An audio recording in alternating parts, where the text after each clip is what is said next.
Aujourd'hui, on va parler, comme tu disais, de service web et de la view. On va aborder les deux côtés, un petit peu comment appeler des services web dans une application LabVIEW en tant que client et également comment développer vos propres services web en LabVIEW.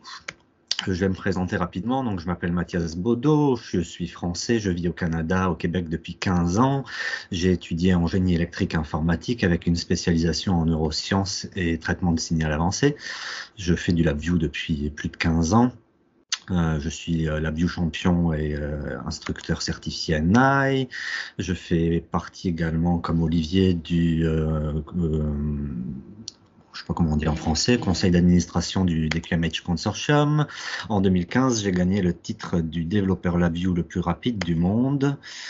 Et j'aime aussi faire d'autres choses que du LabVIEW, mais j'aime beaucoup faire du LabVIEW, mais je fais de la guitare, du piano, de la planche à voile, du snow, des sports de glisse. Voilà, j'ai fondé mon entreprise StudioBots en 2007. Donc avec une présence en Amérique du Nord, États-Unis, Canada, et un déménagement de l'entreprise en France au printemps prochain. On maintient la présence en Amérique du Nord, mais StudioBots va déménager à Saintes au printemps prochain. Voilà, je me rapproche un petit peu de vous. Donc on fait du développement LabVIEW, évidemment, sur mesure, développement d'applications clés en main aussi, de la consultation pour aider à obtenir des meilleures pratiques, des meilleures architectures et de la formation. Au niveau des produits que StudioBots a, les principaux produits qu'on a sur le NI Tools Network, c'est BLT for LabVIEW, BLT pour Build License Track. C'est une boîte à outils qui permet aux développeurs LabVIEW en fait de construire, protéger par licence et faire le suivi de leurs applications en juste quelques clics. Voilà, aujourd'hui, c'est vraiment le moyen le plus facile et le plus rapide pour aller d'une application LabVIEW simple vers une application commerciale éventuellement, protégée par licence, avec mise à jour automatisée, suivi des erreurs à distance, etc. Un petit outil cool qu'on met à disposition aussi, c'est Control Generator for LabVIEW. Ça vous permet de créer des boutons, donc des points CTL en LabVIEW à partir d'images. Donc aujourd'hui, on va regarder un petit peu les fondamentaux des services web et après, comme je vous disais, on va regarder comment on peut appeler des services web existants depuis une application LabVIEW.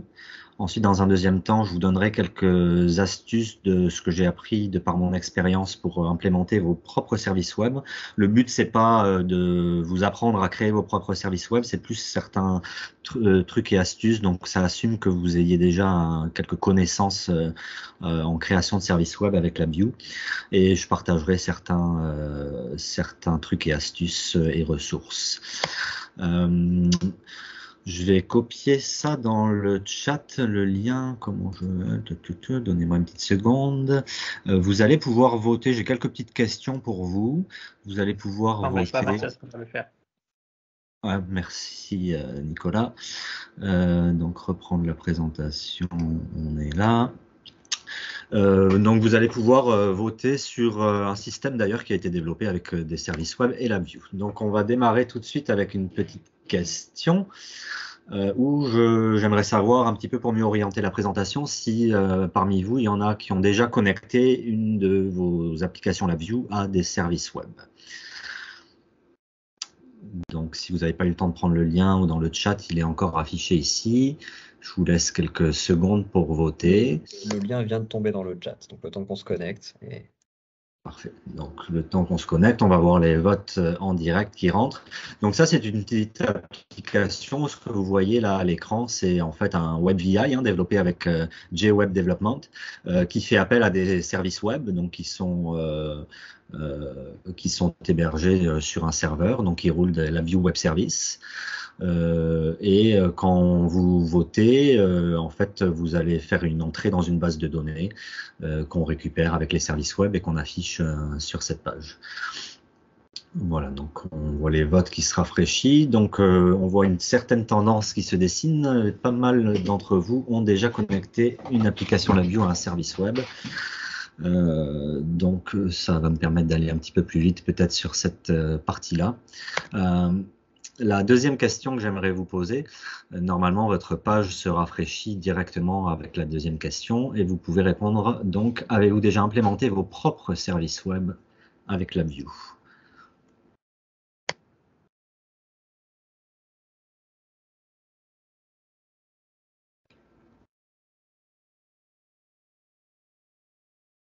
Bon, on a beaucoup de spécialistes ou amateurs de services web aujourd'hui.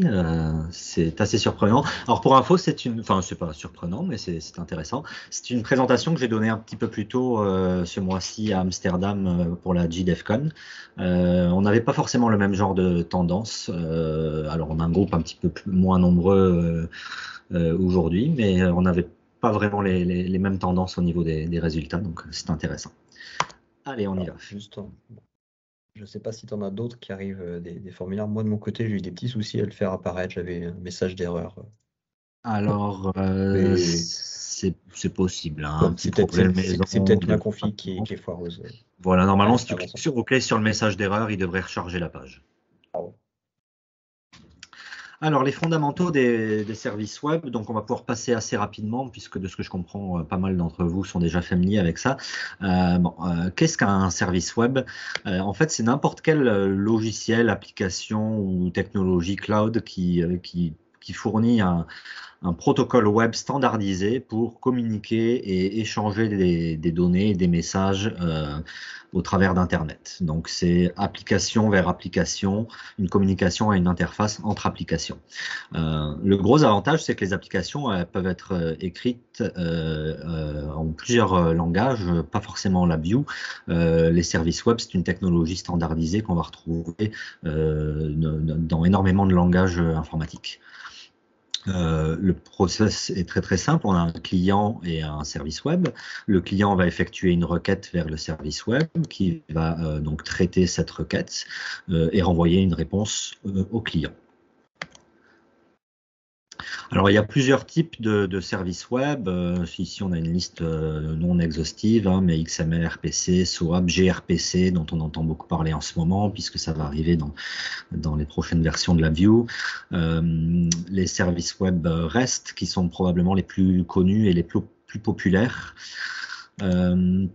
La particularité de REST, c'est là-dessus qu'on va s'attarder aujourd'hui, c'est qu'on a donc une identification des ressources, donc une ressource qu'on va vouloir manipuler, qui est clairement identifiée dans le protocole. La manipulation des ressources, c'est-à-dire qu'on va pouvoir créer une ressource, la supprimer, la modifier, ou l'obtenir évidemment.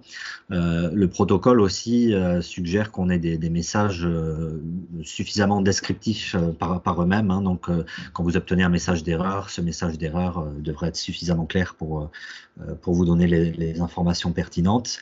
Et c'est un protocole stateless, c'est-à-dire que quand vous faites une requête vers un REST web service, cette requête assume que le service web n'a pas besoin de savoir ce que vous avez fait avant. On n'a pas de maintien d'état au niveau du serveur. On appelle donc des API RESTful des services web qui adhèrent à ces 4 contraintes architecturales des services web. Donc l'architecture des services web REST, on a là encore un client, un web service. Donc au niveau des serveurs, on a un serveur web qui va contenir une API REST. Le client, ça peut être une application mobile, ça peut être une application de bureau, ça peut être une application web. On fait une requête HTTP du client vers le serveur. Le serveur, généralement, va communiquer avec une base de données où sont stockées les données. Et puis, le serveur envoie la réponse au client sous forme d'un message qui est formaté de manière connue, souvent XML ou JSON. JSON est peut-être plus populaire. Les différentes composantes d'une API RESTful, donc on a une URL de base, par exemple api.example.com. Ensuite, on va avoir des endpoints. Je suis désolé pour tous ces anglicismes. En cherchant bien dans ma tête, je pourrais trouver les mots en français, mais je suis sûr que vous comprenez.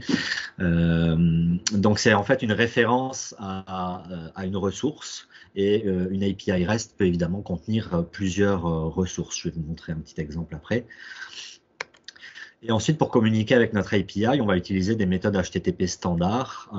Alors, il y en a un petit peu plus que ces 4-là, mais les plus standards et celles qu'on va retrouver dans les palettes HTTP LabVIEW, ça va être le GET, le POST, le PUT et le DELETE. Je vais vous montrer un petit exemple de documentation d'une API REST. Ici, c'est la documentation de l'API pour PMO. Alors PMO, c'est un logiciel, un système de gestion de projet qui permet de créer des issues, de faire le suivi de temps, de gérer les projets, les clients, la facturation, etc. Donc, on voit quand on parcourt la documentation qu'on va nous expliquer bon, ben, comment faire une requête. Hein. Donc, on retrouve ici l'URL de base que j'ai mentionné. Quelques exemples en curl, en PHP. On va avoir donc le guide d'authentification, je vais en parler plus tard. L'API supporte donc du JSON ou du XML. Et après, on retrouve ici tous les endpoints. Donc, vous voyez qu'on va pouvoir travailler sur des collections de données comme les clients, les dépenses, les factures, les projets, des rapports, des listes de tâches, des entrées de temps, des utilisateurs, etc. Donc ça, c'est un petit peu tous les endpoints qui sont disponibles dans cette API.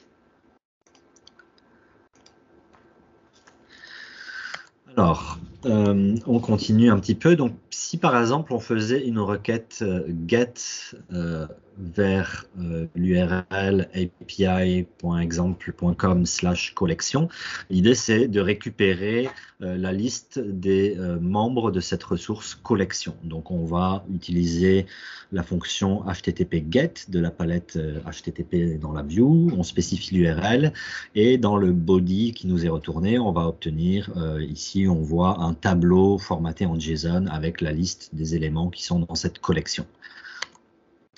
En revanche, si maintenant on rajoute le item 1 à l'URL, donc /collection/item 1, ici on va récupérer la représentation de cet item en particulier. Et on voit donc on a ici un objet JSON qui contient donc les différents attributs de notre objet item 1. Ça c'est pour le get. Un autre exemple, ça serait avec le put. Le put, c'est pour créer une collection. Donc, pour créer une collection ou un membre de la collection, on va le voir après. Donc, si on prend la fonction put de la palette HTTP, on lui met l'URL.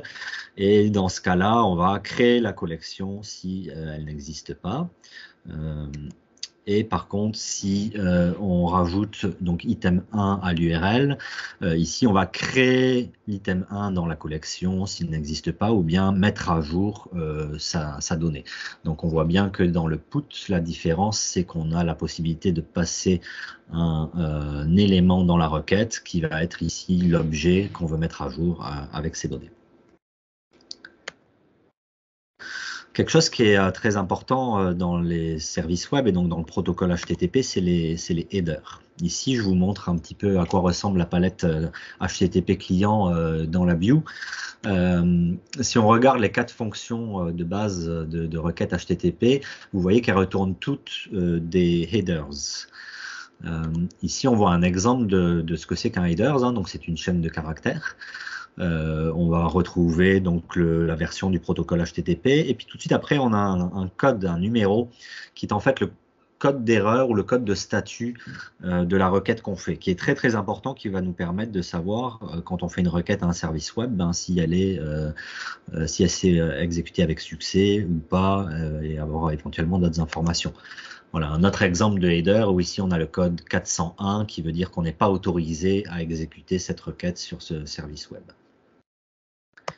Les codes de statut ou d'erreur HTTP, bon, vous pouvez retrouver ça sur Wikipédia, hein, c'est un standard, ils sont classés en 5 catégories, les réponses d'information, les codes de succès qui commencent par 2, éventuellement si vous êtes redirigé vers une autre URL, ça va commencer par 3, les erreurs au niveau client, le code va commencer par 4, hein, donc par exemple vous avez mal formaté votre requête, c'est le client qui a fait une erreur en performant la requête sur le serveur.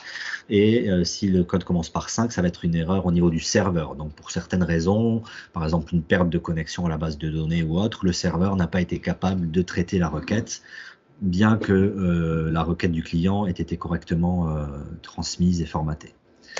Voilà quelques exemples des codes de statut HTTP les plus courants qu'on peut retrouver, donc le 200 OK, 404, hein, tout le monde connaît celui-là, page not found, voilà, donc quelques exemples que vous avez peut-être déjà vus. Donc, si je reviens à mon schéma d'architecture REST, en fait, la view va pouvoir jouer un rôle. Donc, si on veut avoir une application de bureau qui va agir en tant que client service web, mais la view peut également agir au niveau du serveur. Vous pouvez développer vos propres services web en la view et donc permettre à d'autres développeurs qui peut-être utiliseraient d'autres langages de programmation d'utiliser votre API développée en la view. Et puis, je parle brièvement aussi de JWeb Development Software qui permet donc de développer des applications web en langage G et qui, évidemment, peuvent être aussi des clients de web services. Alors, on va commencer donc par la partie client.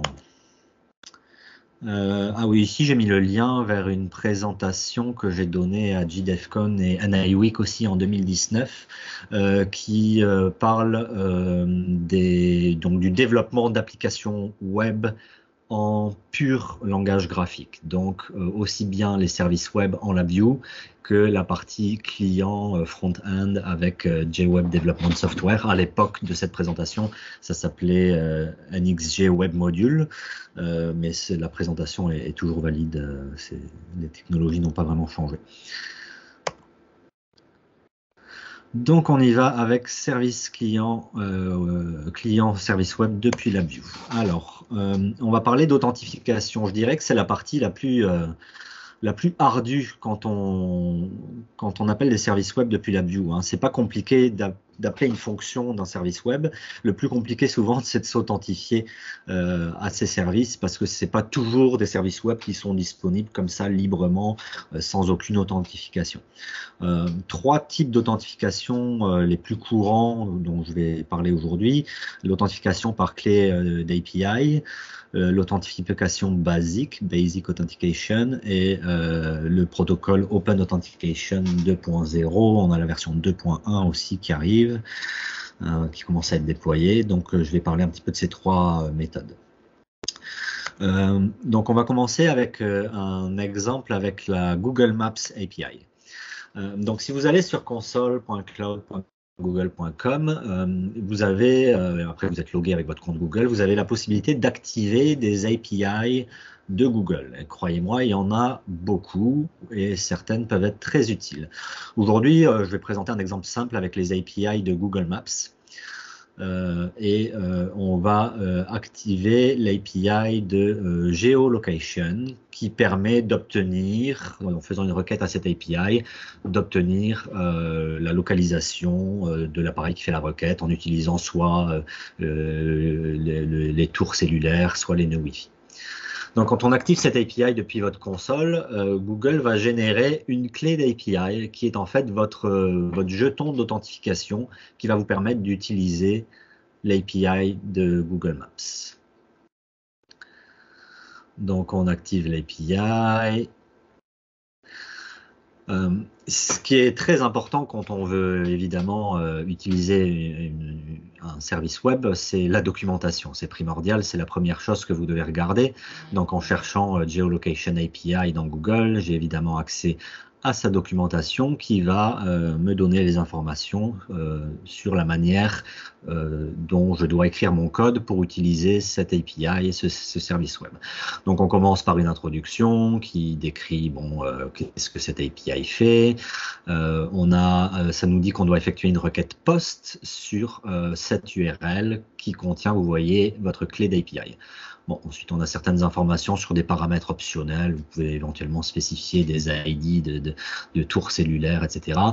Et on a donc la réponse. La réponse, on vous dit que c'est une réponse au format JSON qui va vous donner donc la latitude, la longitude et la précision. Précision en mètres, voilà. Donc, on vous dit ce que vous devez envoyer, ce que ça répond, éventuellement les erreurs qui peuvent être retournées par l'API et comment elles sont formatées et avec quel code de statut elles sont retournées.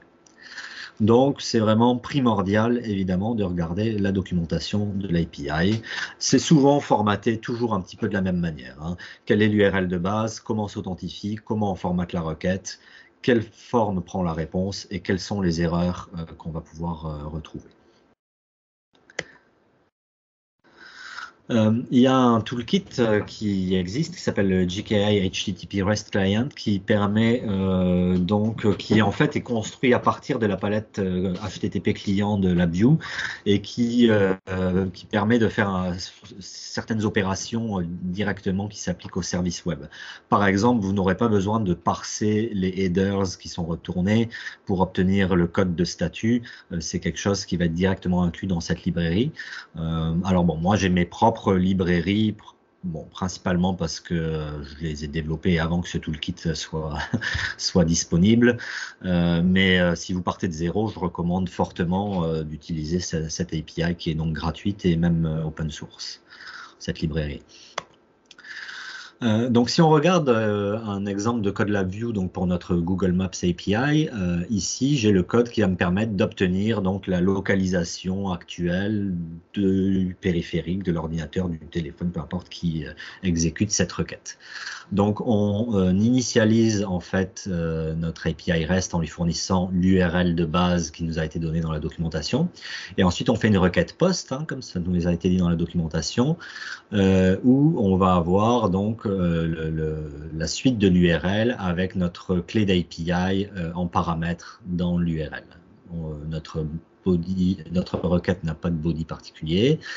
Et notre réponse, on voit ici donc que c'est une chaîne de caractères formatée en JSON.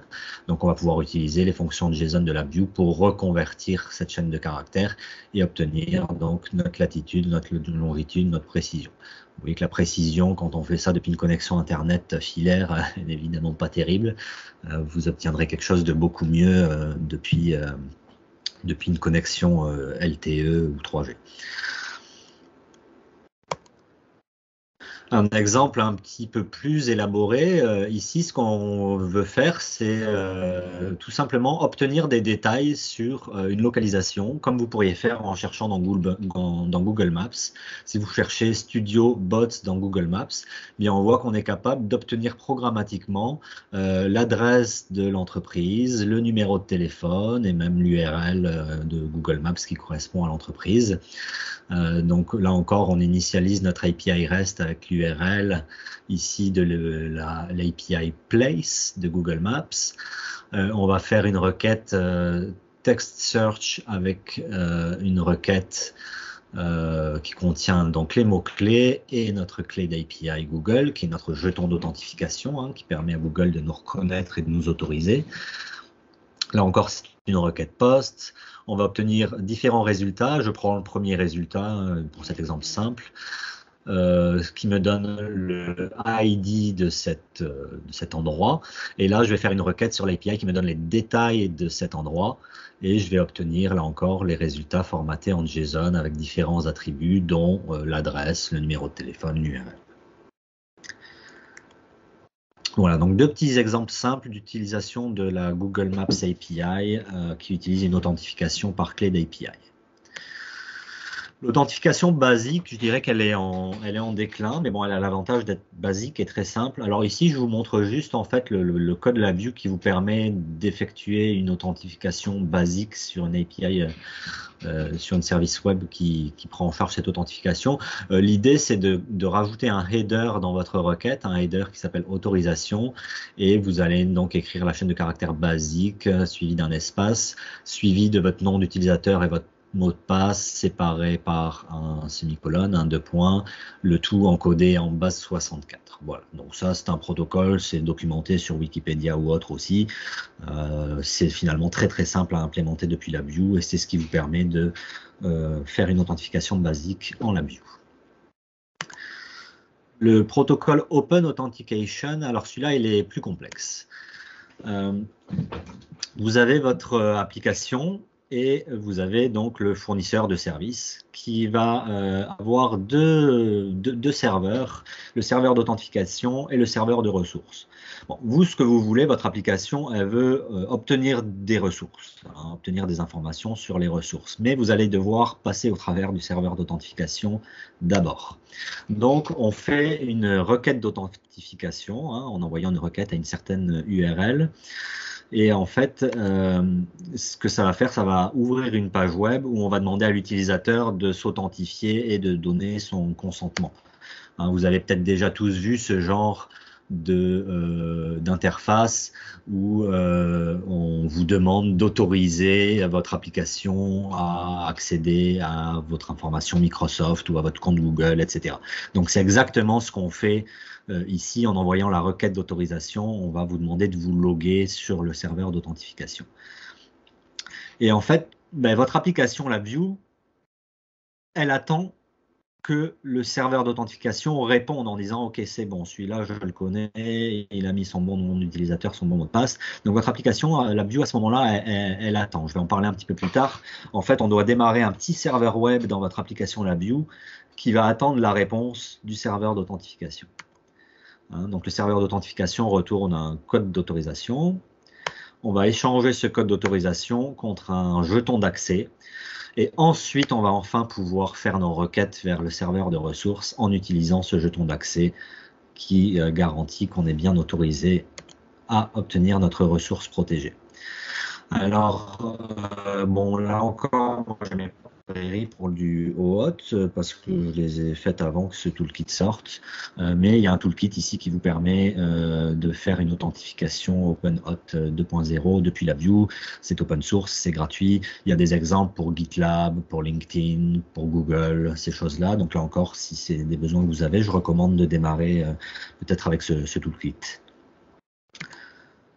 Alors bon, vous le verrez dans l'enregistrement, puis la présentation sera postée, mais ça c'est un petit cadeau, c'est le code la view d'un petit serveur web, tout simple, que vous allez pouvoir donc lancer ce code-là pendant que vous vous authentifiez sur votre page web, et le serveur d'autorisation va en fait faire une requête vers ce petit serveur web. On voit qu'on démarre un écouteur TCP, et va envoyer le code d'authentification qu'on va retrouver, alors dépendamment des services web, soit dans le header, soit dans le body ici. Donc ça, si vous voulez développer votre propre code pour le Open Authentication, ça peut être c'est quelque chose qui pourra vous être très utile. Alors petite démo ici, donc on va utiliser la Microsoft Graph API, qui est en fait l'API de Microsoft 365. Qui utilise le protocole OAuth 2 dont on vient de parler pour ajouter un événement dans notre calendrier Office. Hein, donc ici j'ai mes calendriers, mon calendrier qui est actif, on est à la date du 10 septembre 2022, je suis logué en tant que Mathias Baudot. Parfait. Ça c'est donc le code. Alors bon, vous n'avez pas besoin de tout comprendre, mais ce qu'on fait, c'est qu'on va demander une autorisation, notre jeton d'autorisation. Je vais aller faire une requête pour être sûr que c'est bien moi qui suis logué. Donc j'affiche mon nom, mon adresse email. Je vais aller lister les calendriers qui sont disponibles, auxquels j'ai accès. Moi, je veux celui qui s'appelle Calendar, et ensuite je vais créer un événement avec ma date de début, ma date de fin, évidemment un sujet, une description, etc. Là, on voit tout de suite que ça m'ouvre la fenêtre d'authentification programmatiquement. Donc, je vais devoir me loguer avec mon compte Microsoft. Alors, j'ai déjà donné le consentement, donc dans ma démo, on ne le voit pas. Et on voit bien que je suis logué en tant que Mathias Baudot. J'obtiens une liste de 2 calendriers, Calendar et Birthday, et je vais créer mon événement et ensuite fermer mon autorisation. Donc, j'ai créé un événement le 10 septembre de 9 à 11, petit déjeuner avec mes amis la View. Et hop, magie, ça apparaît dans mon calendrier en ligne sur le web, ça apparaît évidemment sur mon Outlook de bureau qui est synchronisé, sur mon téléphone, etc. Donc avec la Microsoft Graph API, évidemment, on peut travailler dans les calendriers, on peut travailler dans les courriels, on peut travailler dans un petit peu tout ce qui est contenu dans l'offre de Microsoft 365. Voilà pour la partie client. Est-ce qu'il y en a qui ont des questions pour le moment? Sinon, je vais passer à la suite avec quelques astuces pour la partie donc serveur. Donc service web implémenté en LabVIEW. Donc si je reprends mon schéma de départ, hein, là on va jouer maintenant sur la partie serveur pour développer vos propres API REST en LabVIEW. Alors là encore, hein, le but aujourd'hui, c'est pas de vous apprendre comment faire, c'est plutôt de vous donner certaines bonnes pratiques certaines techniques qui permettent de vous simplifier la vie et de faire des API, des services web LabVIEW qui sont beaucoup plus faciles à maintenir, à faire évoluer, à débugger. Voilà.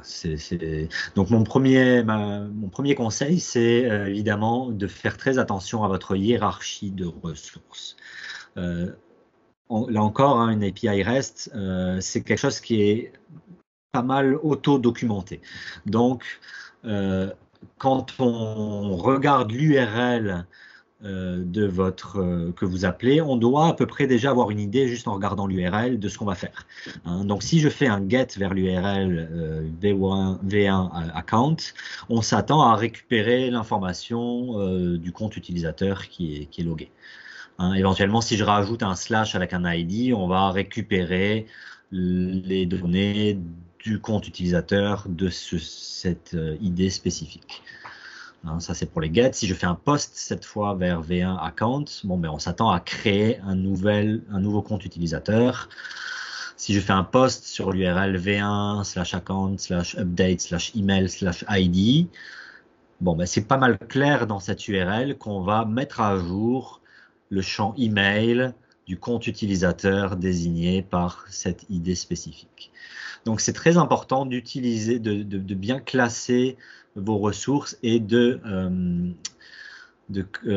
customiser, de configurer l'URL de vos méthodes de service web. Par défaut, quand vous créez une nouvelle méthode de service web, l'URL, il va utiliser le nom du VI. S'il y a des espaces dans votre nom du VI, il va les remplacer par des underscores. C'est pas vraiment ce qu'on veut. Donc, dans les propriétés de votre service web, vous pouvez ici configurer l'URL pour avoir quelque chose qui fait plus de sens. Ça, c'est le premier conseil que je donne. Le deuxième, ça serait de namespacer votre API avec un numéro de version. Si vous regardez dans les documentations des API Google, Microsoft ou autre ou quoi, vous allez souvent voir un numéro de version dans l'URL de base. Et la raison principale, c'est que ça vous permet de développer peut-être votre version 2 tout en maintenant la version 1 disponible pour vos clients. Un service web, c'est quelque chose qui est publié sur le web, comme son nom l'indique. Et donc, vous avez finalement éventuellement très peu de contrôle sur qui appelle votre API. Donc, c'est difficile de se dire « Oh, j'ai une nouvelle version, allez, on coupe la version 1 ou on change le prototypage ». Non, il faut que vous puissiez maintenir éventuellement plusieurs versions pendant un certain temps pour pas casser les applications des clients qui pourraient utiliser votre API. Donc l'astuce ici, c'est de faire un V1 et puis quand vous allez passer à la V2, si vous changez certaines choses dans votre API qui sont pas compatibles avec les versions précédentes, vous partez un nouveau numéro de version et ça vous permet de ne pas frustrer les clients qui utiliseraient encore l'autre version et de ne pas les obliger à mettre à jour leur code dans l'immédiat. Votre service web, par définition, plusieurs personnes peuvent l'appeler en même temps, potentiellement. Par défaut, quand vous créez une méthode web dans un service web LabVIEW, le VI n'est pas réentrant. Selon moi, il devrait. Donc, c'est à vous de configurer votre VI pour être réentrant. Ce qui va permettre que si vous avez deux requêtes simultanées sur cette même méthode de service web, elles vont pouvoir exécuter en parallèle et vous n'avez pas un client qui va attendre que l'autre client inconnu ait terminé sa requête. Une bonne manière d'être sûr de ne pas oublier de mettre vos VI en réentrant, c'est tout simplement de vous créer un VI template et de configurer ce VI template en réentrant et après de créer vos méthodes web à partir de ce template.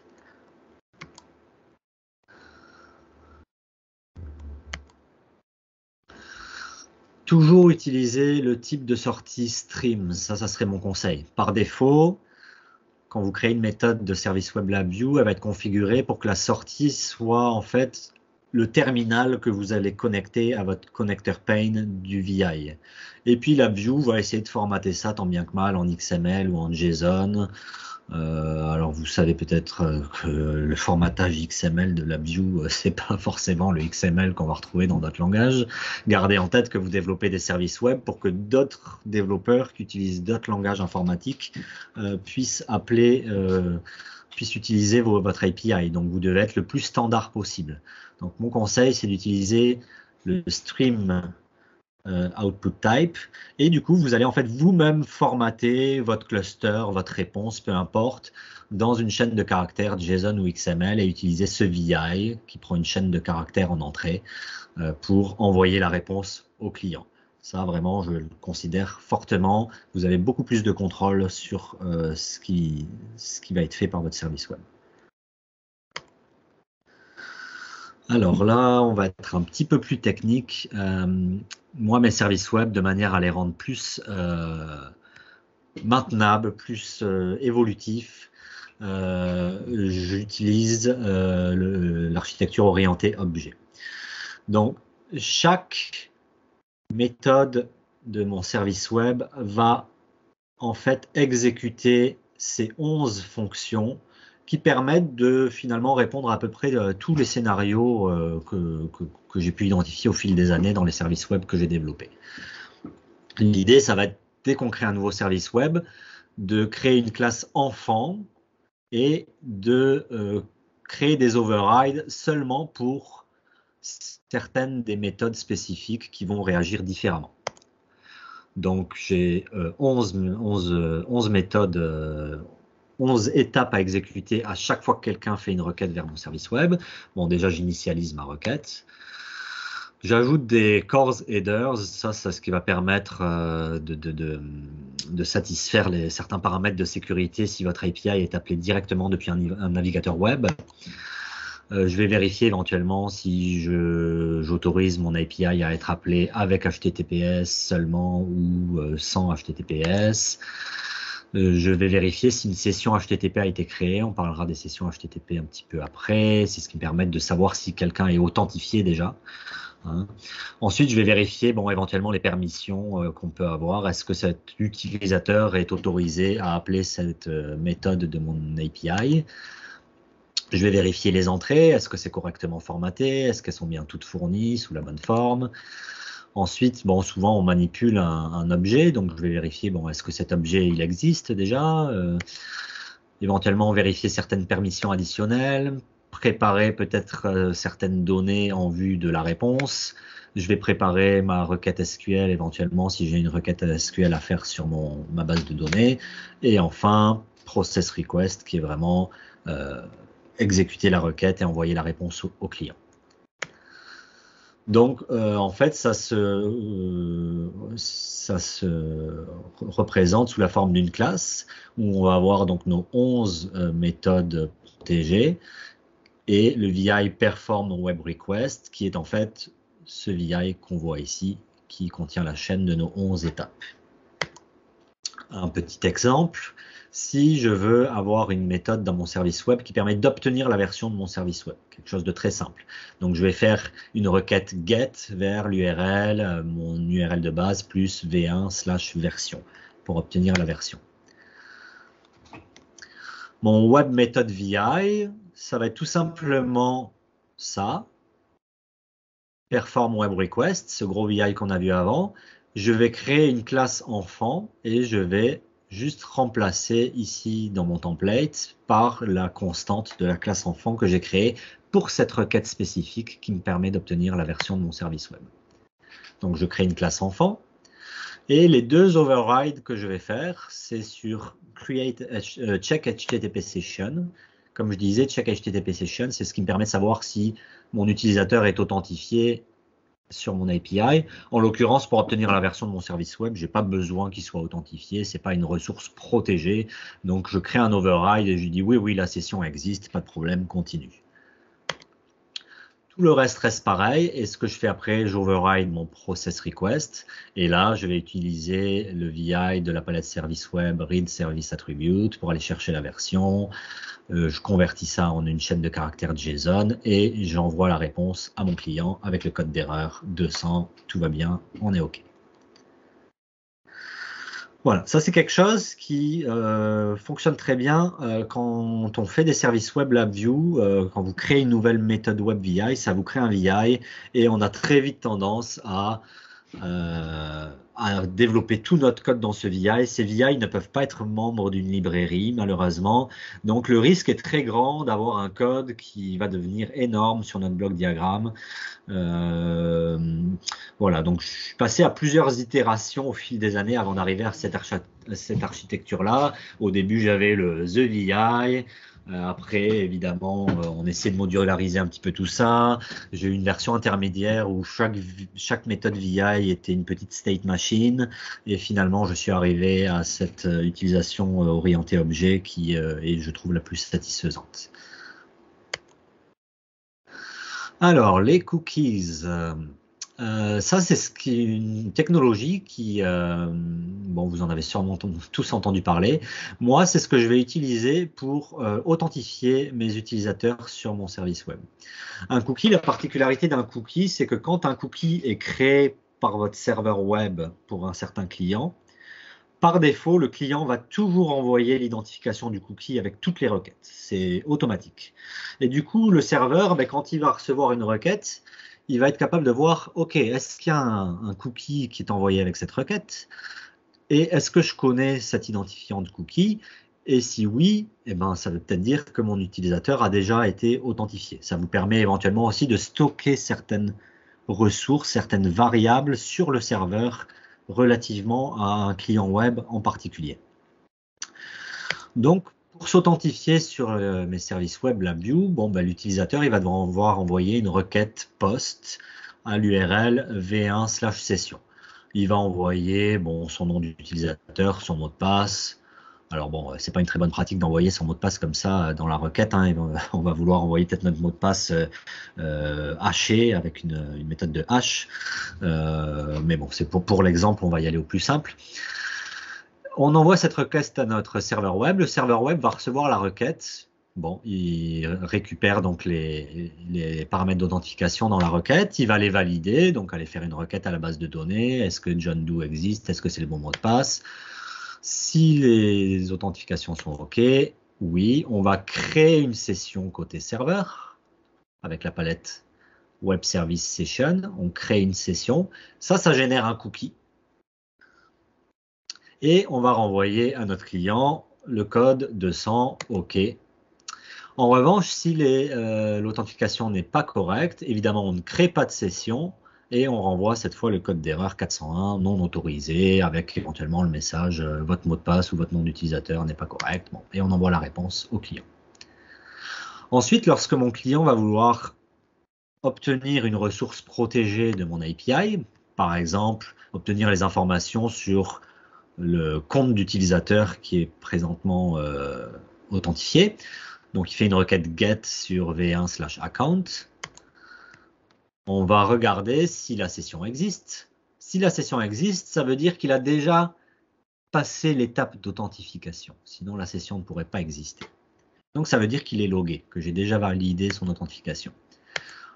Auquel cas, ben, je prépare la réponse. Oui, oui, pas de problème. Voici ton username, ton email. Et on envoie ça avec le code statut 200. Si la session n'existe pas, et non mon coco, 401, Authentification Required, et vous envoyez la réponse.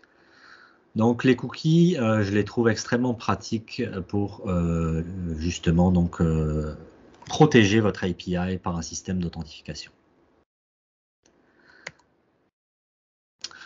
Bon, ça c'est du code que on va retrouver dans chaque VI, dans chaque méthode de mon API Web Service.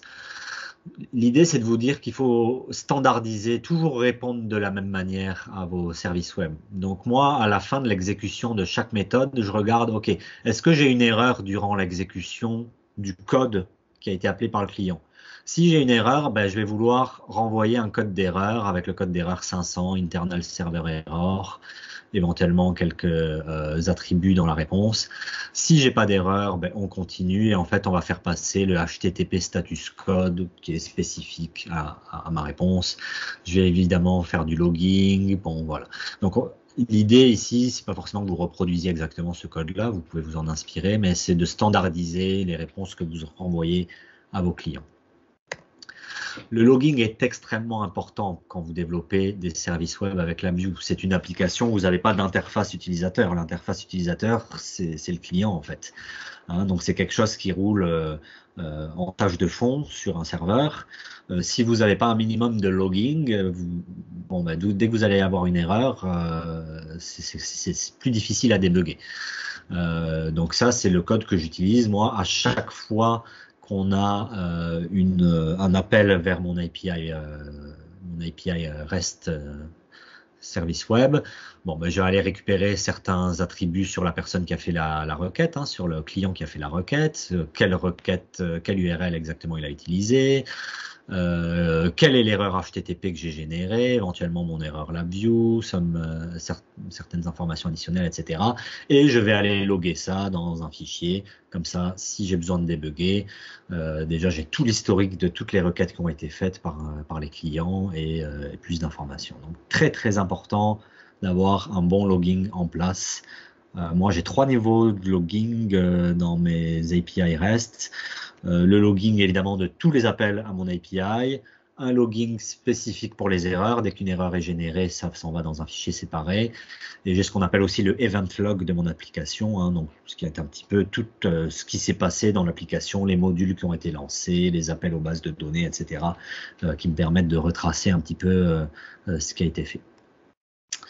Allez, on termine avec la dernière partie. Arrêtez-moi si vous avez des questions, avec certains trucs et astuces utiles quand vous travaillez avec les services web et LabVIEW.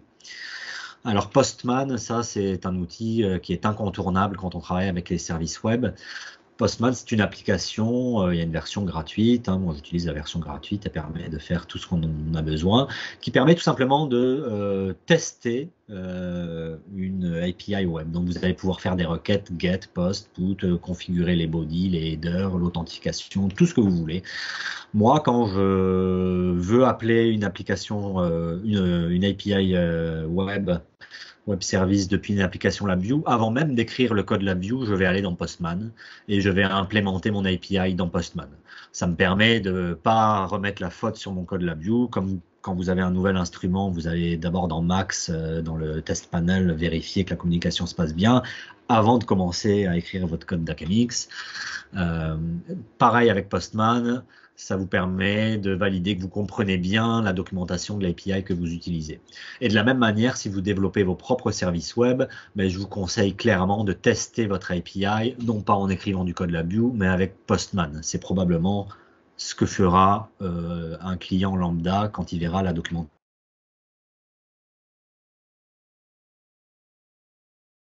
de votre API. À propos de la documentation, justement, on retrouve la documentation qui soit formative. Vous pouvez utiliser le site swagger.io qui permet de générer sous cette forme avec les exemples, les codes d'erreur, etc. À partir finalement d'une syntaxe textuelle. Voilà, ça permet de générer une documentation de service web auquel n'importe quelle personne qui va consommer votre service web va être habituée, va reconnaître ce genre de format. Quand on parle service web, on a beaucoup de chaînes de caractères JSON. Alors une chaîne de caractères JSON, quand on la voit comme ça, et encore là, elle est formatée en pretty, hein, mais c'est pas toujours super fun à lire. Moi, j'aime bien ce site web, il y en a d'autres, hein, qui permet de convertir finalement une chaîne de caractères JSON en quelque chose d'un petit peu plus visuel, où on a la structure de notre objet JavaScript avec les types de données suivant la couleur, etc. Donc très très pratique pour savoir ce qu'il y a. Donc quand par exemple la Google Maps API, les réponses JSON peuvent être très étendues avec beaucoup de paramètres. Bon, mais la première chose que je fais, c'est que je prends l'exemple donné dans la documentation, je le mets ici et ça me permet de voir rapidement qu'est-ce qui est contenu dans la réponse, et comme ça dans mon code LabVIEW, je vais éventuellement aller juste récupérer ce qui a besoin. Au niveau de la sécurité de vos services web, si vous développez vos services web avec LabVIEW, quelques essentiels. gardez ça simple, hein. Plus vous allez chercher à faire quelque chose de fancy, compliqué, plus vous allez courir la chance de laisser un trou, une faille dans votre système.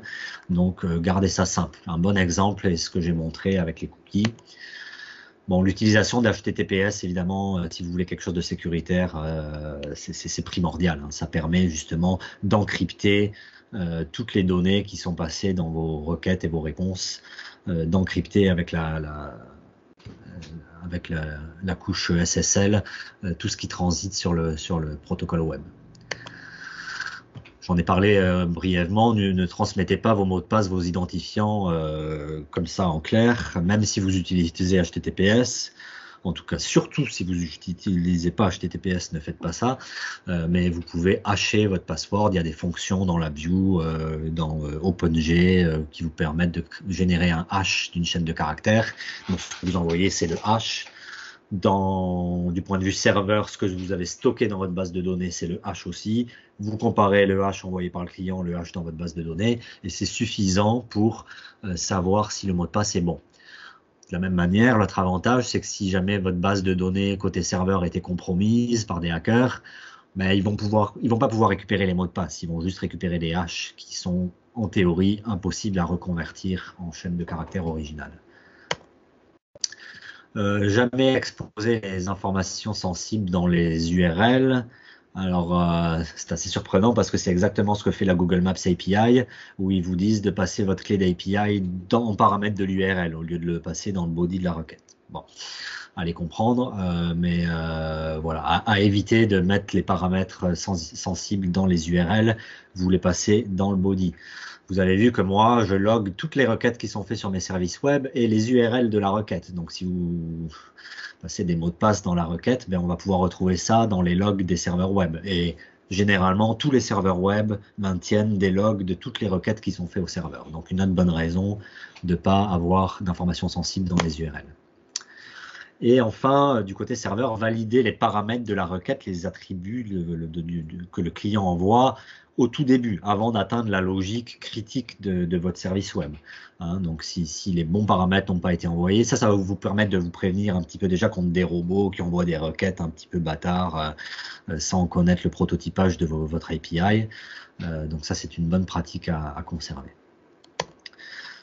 Rapidement, Zapier, ça c'est, il y a d'autres alternatives, hein, if this then do that. Bon, l'idée c'est que c'est un service en ligne qui vous permet de, en fonction d'un trigger, d'un déclencheur, d'effectuer une action. Le déclencheur, ça peut être par exemple un nouveau projet a été créé dans mon instance Jira ou un nouveau client a été créé dans mon gestionnaire de projet. Bon, bref, ça va générer un trigger dans Zapier et vous allez pouvoir, en réponse à ce trigger, ce déclencheur, effectuer une action. Et une action, ça peut être appeler une URL, appeler un service web et donc appeler du code LabVIEW. Donc par exemple, un nouveau projet a été créé dans mon outil de gestion de projet. Je fais un appel vers un service web qui va lui-même aller créer mon repository Git, créer le projet LabVIEW avec le nom du client, bon, automatiser certaines choses. Donc c'est assez puissant et ça permet en fait Zapier vous permet d'avoir une communication avec plein d'outils standards. Donc, vous voyez dans les petites icônes, on va retrouver Mailchimp, Google Sheets, Slack, WordPress. Bon, voilà, Zapier est déjà compatible avec énormément d'infrastructures cloud qui sont disponibles.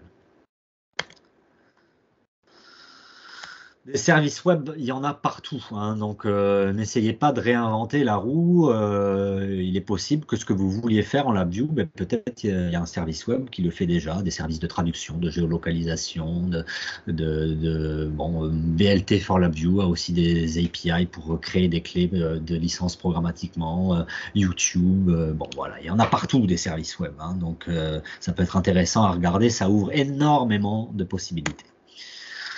Allez, pour terminer, un petit vote qui va juste m'aider à savoir un petit peu ce que vous avez retiré de cette présentation, si vous avez envie de me revoir ou si on se dit bye bye et à jamais, quoi.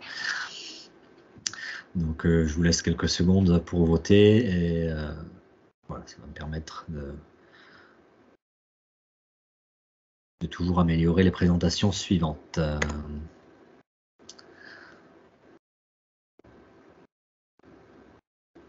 il y a une personne qui a dormi, c'est pas si mal, juste une. Tout le monde semble quand même, ceux qui ont répondu au vote en tout cas, semblent avoir appris certaines choses, voire beaucoup de choses.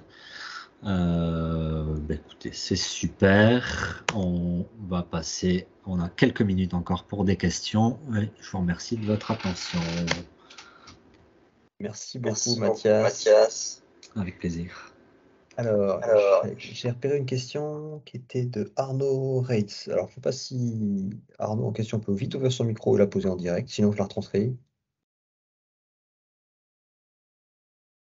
Bon, allez, je retranscris. La question était de l'ordre dans le process objet, est-ce qu'on est capable de traiter les requêtes TLS? Ça a été longtemps boudé par la view. Voilà, je l'emporte tel quel. Alors, les requêtes TLS, en fait, oui, c'est-à-dire que donc vous avez deux manières d'héberger aujourd'hui dans les versions les plus récentes de la Vue les services web. C'est soit avec le NI Web Server, soit avec le LabVIEW Application Web Server. Bon, moi, j'utilise toujours le LabVIEW Application Web Server pour déjà une raison simple, c'est que le NI Web Server ne prend toujours pas en charge les cookies et les sessions, et que moi, j'utilise ça de manière assidue pour l'authentification. Mais bon, les deux serveurs web, en fait, possèdent tout ce qu'il faut pour gérer l'encryption TLS SSL. Donc, c'est à vous de configurer votre serveur web avec un certificat SSL que vous allez obtenir d'un fournisseur comme GoDaddy ou autre. Et donc, ça, c'est vraiment, ça se gère aucunement depuis votre code LabVIEW, ça se gère dans la configuration du serveur web quand vous déployez vos services web. Donc oui, on peut faire du SSL, TLS, HTTPS, mais c'est transparent au niveau du code LabVIEW. C'est la configuration du serveur. J'espère que ça répond à la question. Je jette un œil vite fait dans le chat, je ne vois pas de retour pour l'instant de celui qui a posé la question. Cyril avait une question également. Je te laisse la poser, Cyril. Oui, savoir si tu avais utilisé les outils faciles de N9, c'est-à-dire System Link avec des tags, plus du G-Web Development pour ton client. Et si tu avais un avis par rapport à ça versus ce que tu nous as montré. Alors, bon, je vais jouer un petit peu avec les tags pour regarder, évidemment, pour pas être le dernier abruti qui connaît pas les tags dans System Link. Bon, moi, je pense que c'est très pratique. En effet, comme tu dis, c'est l'outil facile. Ça va très très vite de stocker des tags dans System Link. Mais c'est vrai qu'on peut facilement. Alors bon, moi, j'ai pas mal de librairies réutilisables que j'ai développées au fur et à mesure des années. Donc j'ai déjà un peu tous les outils pour remplacer les tags. Donc je les utilise pas vraiment dans la vraie vie. On peut faire finalement la même chose avec une simple base de données, avec des WebSockets aussi. Donc je les utilise pas, mais je pense qu'en effet, pour quelqu'un qui a un cas d'utilisation très simple, ça peut être quelque chose de bien, quoi. Voilà. Moi, j'aime mieux avoir un petit peu plus de contrôle, savoir exactement ce que je fais et utiliser peut-être des technologies un petit peu plus bas niveau que System Link. System Link, là encore, c'est une technologie, c'est un produit qui est assez récent. Bon, par expérience, on sait qu'il y en a, il y a des fois discontinué des produits un petit peu récents. Est-ce que System Link sera là longtemps? J'en sais rien. Pour l'instant, ça dure. Voilà. Ça serait ma réponse.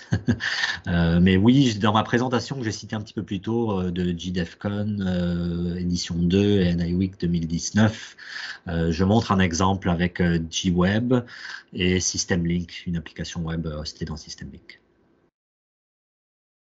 Ok. Il y a Nicolas qui avait une question encore autour de la hiérarchie des endpoints. Je te laisse ouvrir ton micro, Nicolas. Ouais, moi, j'avais deux questions. La première, c'est, je sais pas si tu peux revenir sur ta slide où tu présentes un web service. Alors, la slide où je présente un web service. Enfin, tu as la liste de tes points d'entrée, puis comment tu les as classés dans des ressources Oui. folders. Enfin, dans les La ressources. hiérarchie des points d'entrée. Je te trouve ça tout de suite. Tac, tac, tac. Alors qu'on fait. C'est que j'ai pas mes 8 écrans, c'est un peu plus difficile hein, par manque d'électricité. Alors, elle est là. Je l'ai ici. Et ici. C'est ça que tu voulais voir peut-être. Exactement. Et là, si tu regardes à l'intérieur de la ressource update, tu as Oui, 3 routes, name, email et type, sur oui, lequel il y a un paramètre ID qui va être mappé vers l'un des des connecteurs contrôles. d'entrée de Ouais, ton VI. exact. Alors, moi, perso, plutôt que de faire ça, j'aurais mis une ressource sous update que j'aurais appelée 2.id. Et à l'intérieur de cette ressource-là, j'aurais mis 3 routes /name, /email, /type pour éviter d'avoir à répéter ID dans les 3 routes. Oui, c'est vrai que ça fait même plus de sens au niveau de la lecture, hein, c'est-à-dire que Et ouais, la c'est source que exactement, tu vas updater et ensuite l'attribut, c'est name, email ou type. C'est une très bonne remarque. Ouais. exactement comme tu dis, au niveau de la lecture, je trouve que humainement, c'est plus lisible comme ça. Et Ouais, donc, je suis. vu que c'est un retour d'expérience, ouais, peut-être fait comme ça parce qu'il y a une raison, quoi. Oui, ou tout simplement, j'avais pas eu ton commentaire avant et c'est un très bon commentaire. C'est vrai que des fois, ça prend aussi un regard extérieur là pour voir les choses améliorées. J'ai pas vraiment de bonne raison pour avoir fait comme ça. Maintenant que j'entends ton Ok, commentaire, c'est une très bonne remarque. d'accord, ça marche. Bon, ben, c'était juste pour avoir ton avis. Et deuxième question, c'était plus généraliste. Quand est-ce que tu auras le temps de nous coder un petit toolkit qui, à partir d'une classe LabVIEW, permette de nous générer un CRUD CRUD en Web Service LabVIEW? Et ben quand tu me donneras le budget d'avoir le temps. Mais oui, c'est sûr que ça serait chouette d'avoir des outils pour scripter un peu plus de code par rapport à ça. Euh, bon, T'as pas ça dans les cartons déjà, par hasard. non, j'ai pas ça dans les cartons. Pour l'instant, je travaille beaucoup surtout avec des templates Ok. qui me permettent d'aller plus vite. C'est souvent quand même un petit peu la même chose, les API que je programme. Donc, je suis quand même pas mal capable de réutiliser des architectures de projets, de précédents projets. Donc voilà, pour l'instant, ça n'a pas été critique au point que j'ai passé du temps Pas là-dessus. critique, quoi. Voilà, comme tu le comprends, quand on est à son compte, c'est le genre de projet. Idéalement, c'est mieux d'avoir un client qui éventuellement va financer ce genre de choses, ou alors faut être en congé paternité, ce qui va être bientôt mon cas. Donc pour 2023, début 2023, c'est bon, c'est fait. Ouais, voilà, On lui la paix. il est insistant, hein. Petit peu. Ok, ça marche. Merci, Nathan. Avec plaisir. Alors, est-ce que, à tout hasard, il y a d'autres personnes, j'ai pas relevé dans le chat d'autres questions. S'il y en a d'autres à qui viendraient des questions là maintenant, n'hésitez pas à ouvrir le micro, à prendre la parole. Et puis voilà. Sinon, je pense qu'on peut tous saluer la présentation de Mathias, mais également celle à nouveau Une celle question de rapide, Maxime. Mathias, toi qui a l'habitude finalement de faire ces web services-là, ou en tout cas qui a une certaine dextérité pour les faire, est-ce que c'est quelque chose que tu proposes à tous tes clients de base comme étant l'interface graphique par défaut des applis que tu vas faire, ou tu le gardes seulement pour quelques applications bien précises et clairement pas pour d'autres? Alors non, je fais pas, c'est pas vraiment mon moyen de communication par défaut entre des applications clients et des applications serveurs. Par contre, dès que c'est des entreprises où on sait qu'il va y avoir des employés qui sont pas forcément au bureau, qui vont vouloir aussi avoir accès à certaines applications depuis leur téléphone ou leur tablette, bon ben là c'est clair que même si l'application web n'est pas nécessaire au début, on sait que c'est quelque chose qui arrivera plus tard, et là, on fait directement, en effet, on utilise les services web comme moyen de communication. Ça permet finalement d'avoir la même API REST pour l'application bureau Windows qui tourne au bureau que pour celle qui va tourner sur le téléphone du gars qui est sur le chantier ou dans l'atelier ou autre, quoi. Donc c'est pas, voilà, c'est pas quelque chose que je fais systématiquement. Dès qu'il y a un besoin de voilà, en dehors du bureau, en dehors de l'infrastructure réseau, là oui. Et pour en fait, on a des clients là, qui demandent des fois, qui sont presque étonnés aujourd'hui que ça tourne pas dans un navigateur web. Ils sont tellement habitués à avoir un navigateur web comme interface de base. Nous, on leur répond bah non, mais sans apporter d'arguments techniques bien spécifiques. Est-ce que tu aurais des arguments techniques bien spécifiques pour dire bah non, je la ferai pas sous forme de Bah, web client et web service? mon premier argument, c'est que déjà, je suis pas un programmeur web, je suis un programmeur LabVIEW. C'est-à-dire qu'aujourd'hui, moi, pour programmer des applications web, soit je sous-traite, soit je le fais avec GWeb Development. Et GWeb Development, là encore, c'est un produit qui est pas encore très très mature, qui est assez récent. Alors moi, j'en ai pas loin d'une dizaine d'applications web écrites avec GWeb qui sont déployées et utilisées par des clients aujourd'hui. Donc ça commence à faire pas mal, il y en a de plus en plus. J'arrive à répondre aux besoins de mes clients, mais c'est pas forcément toujours super le fun. Voilà, c'est un outil où on n'a pas encore tout dans les palettes, les contrôles. Vous n'avez pas encore un timestamp control qui vous permet de customiser la chaîne le format string de votre temps, ce genre de choses très basiques qu'on pourrait s'attendre, qui sont pas là. Alors au fil du temps et en travaillant avec Anai, j'ai aussi réussi à avoir de plus en plus de librairies réutilisables pour GWeb en utilisant du JavaScript. Alors le gros avantage quand même, c'est que GWeb est ouvert sur JavaScript. Donc en théorie, on peut quand même tout faire. Si on peut pas le faire en G, on peut au moins le faire en JavaScript. Donc au pire, je peux sous-traiter cette partie-là.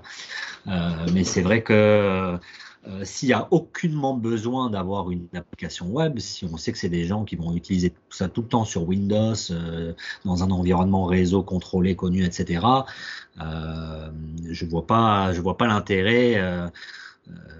Je vois pas l'intérêt parce qu'on se complique la vie quand même un petit peu plus avec JWeb pour l'instant. Voilà, c'est assez nouveau d'écrire des front-end web en G. Ça marche. J'ai plein de vrais projets qui roulent aujourd'hui. Mais il y a un petit peu de douleur qui vient avec. Merci. Ça fait plaisir. Bon, s'il n'y a plus de questions, ma foi, on va remercier encore nos présentateurs. Bravo à vous. Merci beaucoup pour ce partage.